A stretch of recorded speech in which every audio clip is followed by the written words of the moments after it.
Ahora veremos la paideia griega. Entrando un poco en el origen epistemológico de este término, encontramos que es una palabra designada en la antigua Grecia para hacer alusión o referencia a la educación o formación, que proviene a su vez de la palabra thais, que significa niños en la antigua Grecia.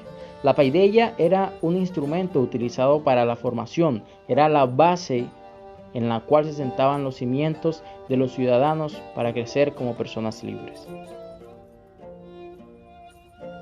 Todo se remonta al periodo comprendido entre el siglo 7 y 5 a.C. en Atenas, donde surge la necesidad de una organización social integrada por las primeras polis, que establecieron asentamiento en territorios estratégicos, dando a los griegos identidad para defender dicho territorio. Por esto empezaron a prepararse para confrontamientos que desencadenaron guerras. Y fue así que empezaron a instruir guerreros para defender y otros más, infundiéndole las letras y las finanzas para la organización de las mismas. Y así nace el arete, que era el máximo de excelencia de virtud, o lo que también conocemos como voluntad y conducta consciente. Y es que la contribución del método sofista en la enseñanza y aprendizaje del pueblo griego tuvo una gran relevancia cuando los sofistas llegaron y se acentuaron en esos territorios. Buscaban convencer mediante su relativismo en términos utilitarios, subordinar el discurso de cierta manera para convencer a quienes los escuchaban. Personas excéntricas que siempre buscaban sobresalir ante el resto. De cierta manera, estas personas fueron ganándose una aprobación en el pueblo griego, explicando y educando a su manera. Y digo a su manera porque en este sentido lo que enseñaba en el discurso como tal no tenía trascendencia sino un gran subjetivismo en cuanto al discurso.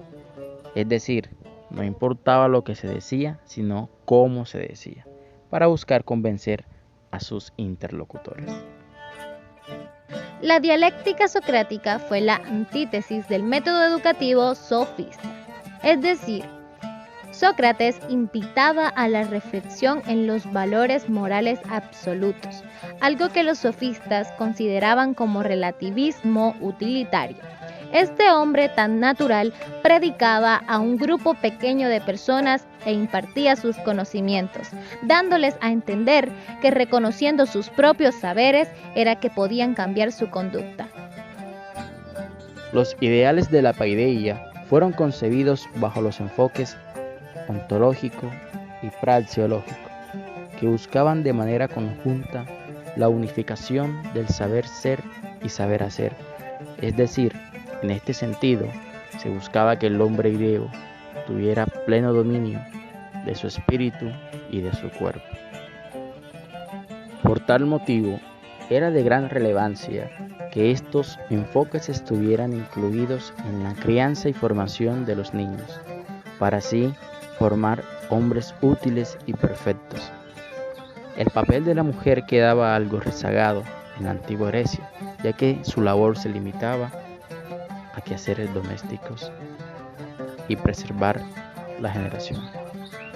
La crianza de los niños griegos en el saber ser y el saber hacer da paso al desarrollo, para que así cada individuo sea capaz de expresar la causa de sus hechos y crear su propio ideal.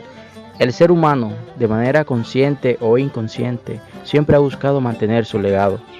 Es por eso que se hace indispensable que la idiosincrasia de su pueblo se mantenga a través del tiempo, transmitiendo y conservando la cultura, las tradiciones, el proceso de aprendizaje y la civilización, comparando conductas y patrones de nuestros antepasados.